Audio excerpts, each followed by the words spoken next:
Moi drodzy, witam Was bardzo serdecznie. Dzisiaj w związku z realizacją projektu mamy krótki spacer po Krynkach, a tematyka jest związana z okupacją niemiecką podczas II wojny światowej. Hitler bez wypowiedzenia wojny Związkowi Radzieckiemu postanowił zająć tereny na wschód, między innymi po to, żeby zdobyć przestrzeń życiową dla Niemców. Pierwsze bomby spadły w dwóch miejscach bardzo ważnych, ponieważ została zbombardowana dzielnica Kaukaz, jak również tereny wzdłuż dzisiejszej ulicy Garbarskiej, gdzie znajdowały się liczne garbarnie.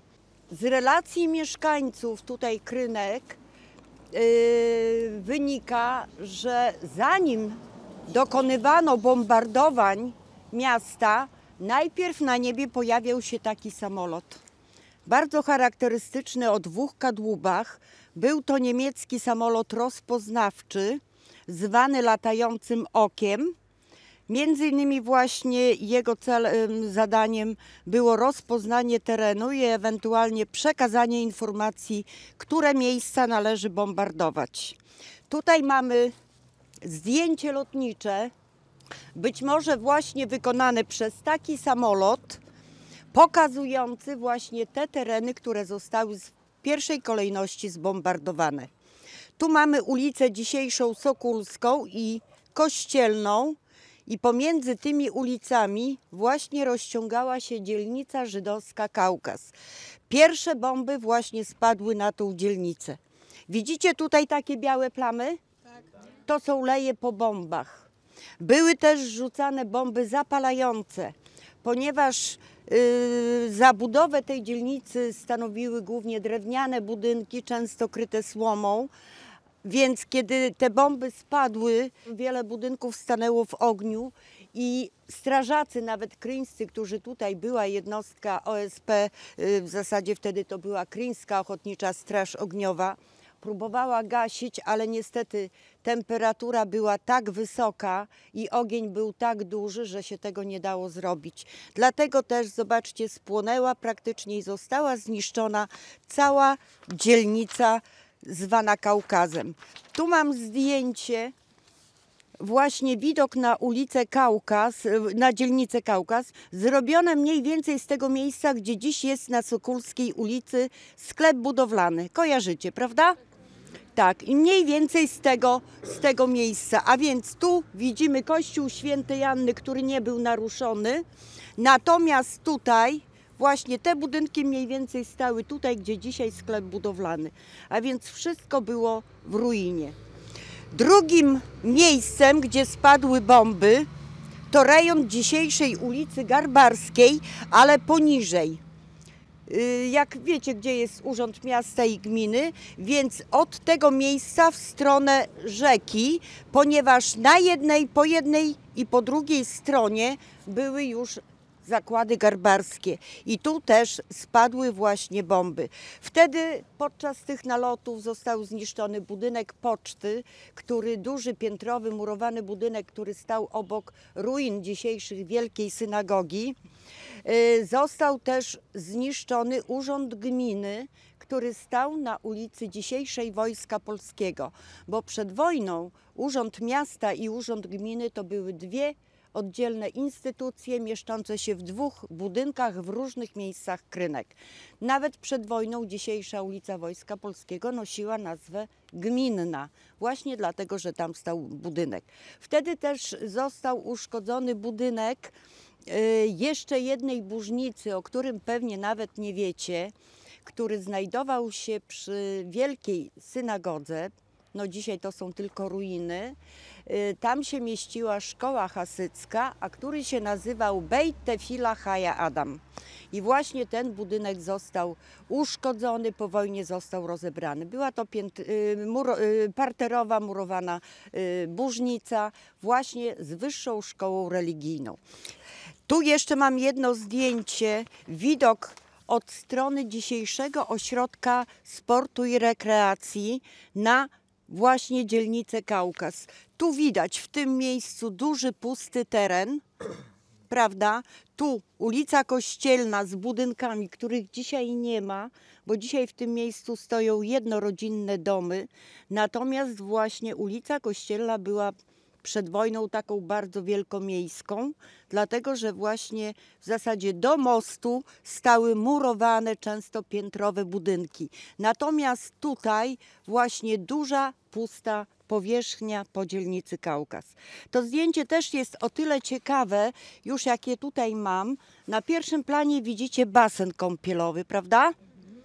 Tak, był to basen, który był wykopany na terenie dzisiejszego ośrodka sportu i rekreacji, z tym, że nie dokładnie w tym miejscu, gdzie dzisiaj mamy basen. Ten basen był bliżej ulicy. Był kopany rękami Żydów zamkniętych w getcie. O getcie opowiemy sobie troszeczkę dalej. Pracowali w garbarniach, natomiast po godzinach pracy byli jeszcze wyganiani właśnie do budowania tego basenu, który miał służyć oczywiście Niemcom, prawda? Wojska niemieckie przed Krynkami. To jest autentyczne zdjęcie. To jest prawdopodobnie kawaleria i przegląd broni. Tak mnie poinformował specjalista od spraw wojskowych. Niemcy przed Krynkami. Kolejne bardzo ciekawe zdjęcie, przede wszystkim właśnie pokazujące moment wkraczania wojsk niemieckich do Krynek, ale przy okazji też widzicie czołg, radziecki czołg na ulicy Grodzieńskiej. Po prawej stronie zdjęcia widać kolumnę wojsk i to jest 129. Dywizja Piechoty, co zostało rozpoznane po tych dwóch strzałkach. To jest właśnie godło tej niemieckiej dywizji, tak? No i mijają czołg. Czołg jest radziecki, to jest KW-1 od Kliment Woroszyłow. Takie nazwisko nosił komisarz wojny Związku Radzieckiego. Po 17 września, kiedy Krynki i nasze tereny zajęły wojska sowieckie, radzieckie, w Krynkach, w Starym Parku została ulokowana duża jednostka pancerna. W jej skład właśnie na wyposażeniu były głównie czołgi KW-1 i KW-2. To jest troszkę inne ujęcie tego samego czołgu, tak? I wiele tych czołgów zostało tutaj porzuconych, po prostu porzuconych. I drugi rodzaj czołgu, który głównie był tutaj na wyposażeniu tej jednostki stacjonującej w Krynkach, to jest KW-2. Był bardziej masywny. Jeden i drugi oczywiście należał do czołgów tak zwanych ciężkich. A tak nasze tereny właśnie tutaj, jak były właśnie zastawione porzuconym albo zniszczonym sprzętem właśnie radzieckim. Co robią z tymi czołgami, bo tego sprzętu było naprawdę bardzo dużo tutaj. Część oczywiście pojechała do huty, część natomiast, te sprawne, ściągano je do miasta i w wielkiej synagodze, której dzisiaj nie ma, po której dzisiaj tylko i wyłącznie zostały ruiny, w zasadzie tylko fundamenty, tam został utworzony zakład naprawczy czołgów, ale o tym opowiemy bliżej Wielkiej Synagogi. Oczywiście zaraz za wojskiem weszły do Krynek niemieckie władze okupacyjne. Te dwa zdjęcia przedstawiają ten sam budynek, który stał po tamtej stronie rynku. Jest to przedwojenna kamienica należąca do Josela Mostowlańskiego i przed wojną tu na dole była restauracja. Tutaj w tym miejscu biegnie dzisiaj ulica Piłsudskiego, czyli ta, która idzie do kina, do synagogi kaukaskiej. Tu jest napis Burgermeister Krynki, czyli burmistrz miasta Krynek. Tutaj został umieszczony cywilny magistrat, oczywiście niemiecki, Krynek. Urzędował tutaj burmistrz, który się nazywał Hildebrand. I tu na tym zdjęcie jest też z czasów okupacji niemieckiej, to jest chyba 1943 rok. Ten pierwszy pan z brzegu, taki w kapeluszu, to jest właśnie Hildebrand.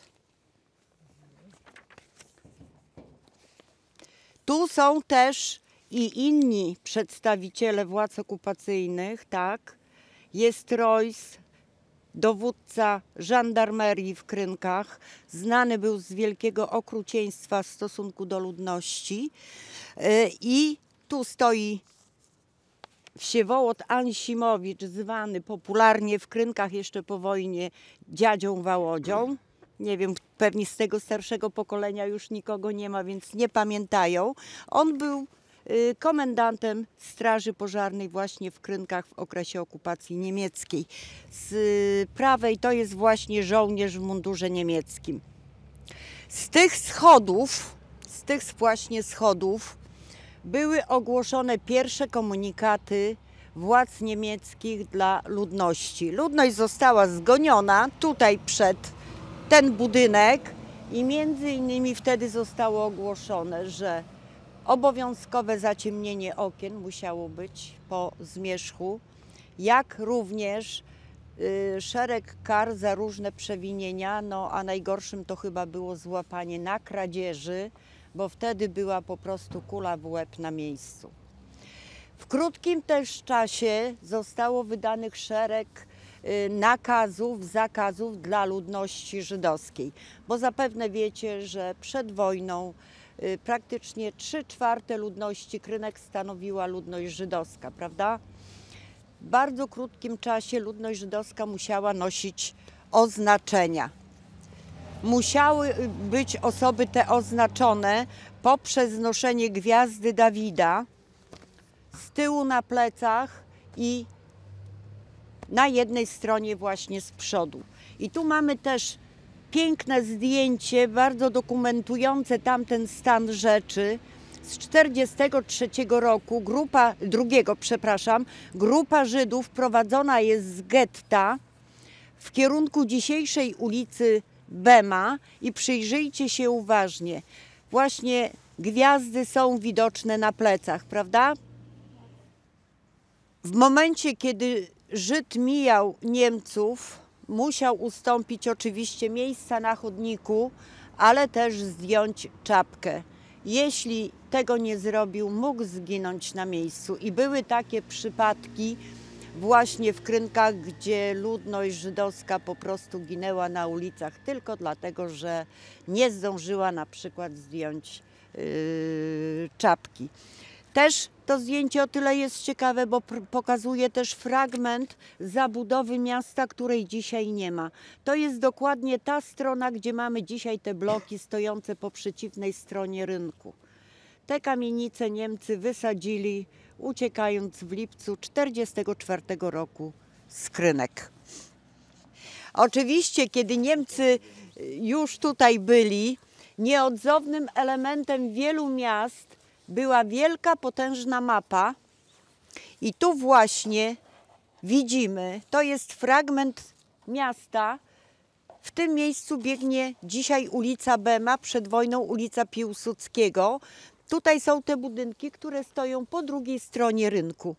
Na tej mapie były zaznaczane postępy wojsk niemieckich na frontach. Słup z głośnikiem. To właśnie przez takie głośniki były nadawane komunikaty dla ludności Krynek, ale też na przykład były odczytywane wyroki, jeżeli były wykonywane. Więc o władzach cywilnych, czyli o tym burmistrzu, który urzędował właśnie po tamtej stronie, były też inne urzędy, między innymi był komisarz gminny, amtskomisarz, który urzędował w budynku, a którego dzisiaj nie ma. On dokładnie stał w tym miejscu, gdzie dzisiaj mamy pusty plac i to jest ten budynek, piętrowa kamienica, ta wyższa, najwyższa, a należała do Gerbera, właściciela garbarni, która znajdowała się mniej więcej w tym miejscu, gdzie dzisiaj mamy parking Urzędu Miasta i Gminy. To znaczy ta niższa część parterowa, w której dzisiaj się właśnie mieści Urząd Gminy, to był kiedyś budynek mieszkalny właśnie należący do tej garbarni Gerbera. Oczywiście wraz z kroczeniem wojsk niemieckich rozpoczęła się eksterminacja ludności cywilnej. W różny sposób to się odbywało poprzez różne zakazy, nakazy, nakładanie też kontyngentów. Również mieszkańcy stanowili darmową siłę roboczą, dlatego też zaczęły się wywózki do Rzeszy i na tak zwane Prusy. Obowiązkowo, chcieli nie chcieli, ale musieli jechać właśnie na roboty przymusowe. I tu z Krynek było całkiem sporo ludności wywiezionej. Nie wszyscy wrócili, części się udało. Natomiast dla ludności żydowskiej w krótkim czasie po zajęciu Krynek zostało utworzone getto. Było to jesienią w listopadzie 1941 roku. Stoimy w bardzo ważnym miejscu, ponieważ tu właśnie mniej więcej, gdzie dzisiaj mamy antykwariat, znajdowała się jedna z głównych bram prowadzących do getta. Tu mamy plan getta oznakowany czerwoną linią i proszę zwrócić uwagę, że to getto zajmowało praktycznie prawie że połowę obszaru miasta. A więc od ulicy Kościelnej do rzeki, rzeka była poza gettem, następnie mniej więcej dzisiaj jak biegnie ulica Targowa do ulicy 1 Maja, potem w Cerkiewną, cerkiew była poza terenem getta i tu jeszcze obejmowała kawałek wzdłuż ulicy Rynkowej. Z tym, że te wszystkie pierwsze budynki, które stały przy samym rynku, nie wchodziły w skład getta. Ogrodzenie biegło dalej, właśnie przed tym budynkiem, przed antykwariatem, dlatego że Niemcy te budynki, one były najbardziej okazałe, wykorzystywali jako mieszkania, jako urzędy dla własnych właśnie celów. Początkowo ulica Garbarska była w getcie. Natomiast wiosną 1942 roku ulica Garbarska została wyłączona z getta, a więc ogrodzenie szło po jednej stronie i po drugiej. I te bramy, które początkowo były, w sumie trzy były, dwie główne, a więc ta jedna tutaj, druga była przy moście na rzece Krynce i tam też była wieża wartownicza, a trzecia pomocnicza była na ulicy Rynkowej. Więc te bramy już tu nie były potrzebne. I w ten sposób powstały nam jakby dwie części getta, prawda, bo zostało rozdzielone.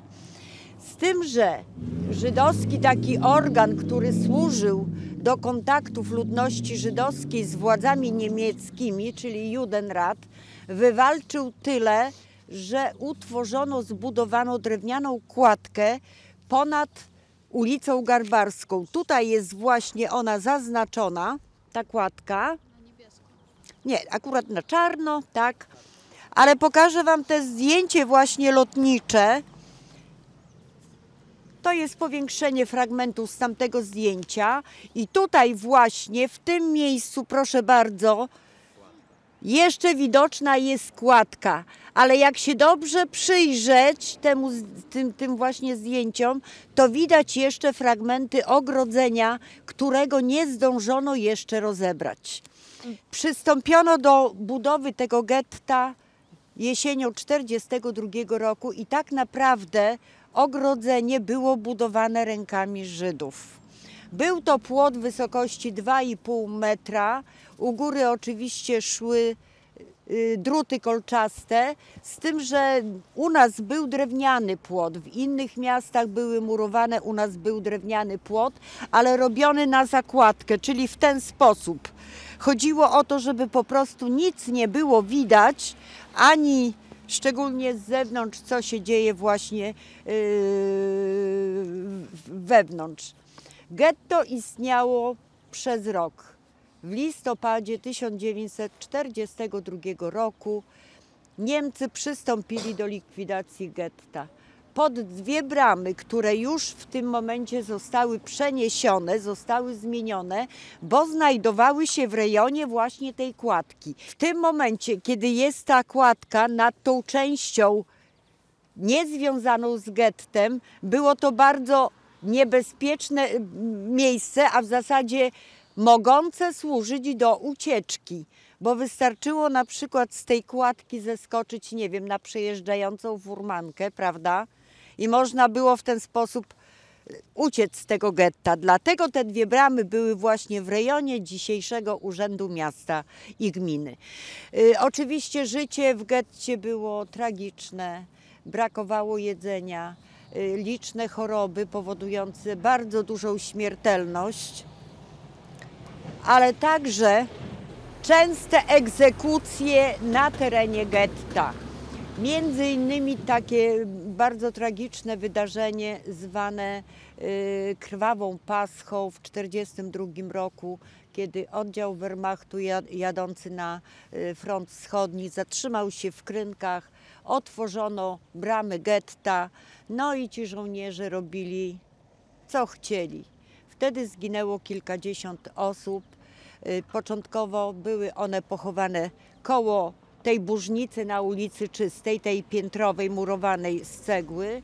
Natomiast w 1947 roku mogiła ta została i szczątki przeniesione na cmentarz żydowski. I tam jest właśnie ta zbiorowa mogiła. Niemcy przystąpili do likwidacji, a więc pod te bramy podjeżdżały furmanki. Ludność żydowską początkowo wywieziono do miejscowości Kiełbasin pod Grodnem, gdzie był obóz przejściowy, a stamtąd do obozu śmierci w Treblince. Niewielu osobom udało się przeżyć zarówno getto, jak i okres okupacji. Mówimy oczywiście o ludności żydowskiej i okres okupacji niemieckiej. Tu jest widoczny budynek, o ten niższy budynek Urzędu Miejskiego. To jest tutaj. Zaraz za nim, gdzie stoi ta piętrowa część, to właśnie w tym miejscu biegła ta kładka. Tu jeszcze też warto wspomnieć, w budynku, którego dzisiaj nie ma, on stał tutaj, w tym miejscu, gdzie pan Jerzy Pól mieszka. Tu właśnie była siedziba Judenratu, czyli tej formacji, tej takiej komórki, która służyła do kontaktów ludności żydowskiej z właśnie władzami okupacyjnymi. Mamy tu przed sobą, słuchajcie, dzisiaj tylko fundamenty i fragmenty ścian wielkiej synagogi, największego obiektu sakralnego służącego społeczności żydowskiej w Krynkach. Był to ważny budynek, ponieważ to nie tylko pełniło funkcje religijne, ale też społeczne. Tutaj też się mieścił sąd rabinacki, było archiwum, odbywały się posiedzenia społeczności żydowskiej. Tak ten budynek wyglądał, to jest frontowa ściana. Z tamtej strony od rynku jedyne zdjęcie, chyba więcej na razie nikt nie trafił. Wewnątrz warto zobaczyć Aron HaKodesz, czyli szafę ołtarzową, w której przechowywano zwoje Tory. Wystrój był przepiękny, wszystko w drewnie snycerskiej roboty, a więc rzeźbione, przepięknie rzeźbione. Kiedy Niemcy wkraczają, całe to wyposażenie, właśnie to, co tutaj widzicie na tym zdjęciu, zostało po prostu zniszczone. I w tym obiekcie został umieszczony zakład naprawczy czołgów. W tym celu została zniszczona ściana, rozwalona ściana Babińca Południowego, czyli Babiniec to jest miejsce, w którym modlą się kobiety, przebywają podczas modlitwy kobiety, tak, bo nie były razem na jednej sali z mężczyznami. I następnie w tej sali głównej, w ścianie tej sali głównej zostały wybite, wykute takie wielkie wrota. I tutaj na tym zdjęciu, w tym miejscu właśnie to jest widoczne. Zaraz pokażę jeszcze drugie zdjęcie, na którym w tym miejscu. Tu jest takie jeszcze inne zdjęcie ruiny właśnie tej jeszcze, kiedy ona stała. Widzicie? Tutaj takie wielkie oświetlone przez słońce w tym miejscu. A pozostałością jest ten taki betonowy słup jakby stojący. To jest właśnie fragment tego obramowania właśnie tych wielkich wrót. I teraz sobie wyobraźcie, jak tędy do wielkiej synagogi wjeżdżają czołgi. Tutaj naprawiano właśnie te czołgi, oczywiście, które się dały naprawić, więc Niemcy tutaj naprawiali, następnie przemalowywali na swoje barwy i radzieckie czołgi puszczali na front jako swoje, ponieważ amunicja pasowała i do jednych, i do drugich. Wycofując się w lipcu 1944 roku Niemcy podłożyli pod ten budynek ładunki wybuchowe, no i zostały właśnie takie ściany, jak tutaj widzicie. Jeszcze w tych ruinach, w tych ścianach bawiłam się jako dziecko wchowanego, bo dopiero w 1974 roku przyjechało już Ludowe Wojsko Polskie i budynek ponownie wysadzono w powietrze, wywieziono gruz i zostało z tego tyle, co tutaj widzicie. Był niejaki Jakub Kozolczyk, bardzo ciekawa postać, bardzo facet, który miał olbrzymią siłę, i nawet przed wojną dawał pokazy, na przykład giął sztaby, z jakichś prętów sprężyny robił. I właśnie tutaj w tym budynku urzędowała policja gettowa. Te budynki to jest właśnie ta pierzeja rynku, ta strona. W tym miejscu, jak mówiłam, gdzie dziś mamy Łasuch sklep, tu przed wojną była restauracja Lidera, żydowska restauracja i to jest ten właśnie budynek, tak? Natomiast w czasie wojny była restauracja tylko dla Niemców. I ten charakterystyczny znowu widzimy właśnie element, czyli słup z tym głośnikiem, który stał właśnie przed magistratem. Więc zdjęcie to było zrobione w ten sposób właśnie na te budynki. Z kolei w tym miejscu, gdzie dzisiaj mamy ten budynek, ten dom, to już tutaj właśnie zaczynała się ta dzielnica Kaukaz, która takie umowne granice, to ulica Kościelna i dzisiejsza ulica Piłsudskiego, ponieważ taka ciekawostka, kiedyś ulica tu w tym miejscu była nieprzejezdna, bo tu stały budynki. Więc sięgała do dzisiejszej ulicy Piłsudskiego i ten cały teren właśnie zajmowała ta dzielnica. Budynki już tam dalej oczywiście są zniszczone, natomiast tu przy Kościelnej jeszcze były całe budynki. I w budynku, który stał tutaj na rogu, gdzie dziś mieszkają państwo Onoszkowie, znajdowała się siedziba wojskowych władz Krynek i między innymi w tym budynku było więzienie. Dzisiaj tego budynku nie ma, tylko pokażę Wam na zdjęciu. To jest ten budynek tutaj, o w tym miejscu. Tu mamy ulicę Sokulską i Kościelną. W tym miejscu właśnie, gdzie mój paluszek, tu stał ten budynek i tu się mieścił wojskowy garnizon i tu było więzienie, gdzie zamykano też mieszkańców. I teraz możecie naocznie się przekonać, zobaczyć i sobie uzmysłowić, wyobrazić, gdzie właśnie mieścił się ten cywilny magistrat. To był budynek, który stał po tej stronie. Tak, tu właśnie mamy ulicę dzisiaj Piłsudskiego, tak, i tu właśnie na dole mieścił się ten magistrat. Tak, dokładnie właśnie tu. Nie, to jest tu gdzie jest pusta przestrzeń. Natomiast tam dalej stała druga kamienica. Pokażę Wam już zdjęcie zniszczonych budynków, kiedy Niemcy, uciekając z Krynek, podkładali ładunki pod wiele budynków, szczególnie murowanych, no drewniane podpalali. I teraz widzicie ten sam budynek, po tej stronie to jest ten sam, gdzie mieściła się siedziba burmistrza niemieckiego i ta druga kamienica, która stała od strony dzisiejszej ulicy Sokólskiej. Tu też na dole była restauracja należąca do Hajkiela Oliana, a tutaj była restauracja, przypominam, należała do Josela Mostowlańskiego. I właśnie w takim stanie Niemcy zostawili Krynki w lipcu 1944 roku, kiedy tędy przechodził front, kiedy w samych Krynkach, ale też tutaj w okolicy trwały zacięte walki, szczególnie nad rzeką Świsłocz, gdzie Niemcy zrobili bardzo silny punkt oporu. I kiedy tam toczyły się walki, tu w Krynkach były przygotowywane też miejsca do obrony. Między innymi w kilku punktach Krynek ustawiono potężne działa. Na przykład po prawej stronie, wchodząc na cmentarz prawosławny, jest takie wzgórze nazywane Szubienicą. Między innymi tam stało potężne działo. Stało też koło cerkwi i jeszcze w paru miejscach. I właśnie przede wszystkim wymiana artyleryjska spowodowała bardzo duże też zniszczenia samego miasta. Oprócz tego, że Niemcy wysadzali w powietrze, właśnie wymiana ognia artyleryjskiego. W ten sposób zostały zrujnowane prawie wszystkie garbarnie, które znajdowały się na ulicy Granicznej. Dzisiaj tylko tak naprawdę została jedna garbarnia.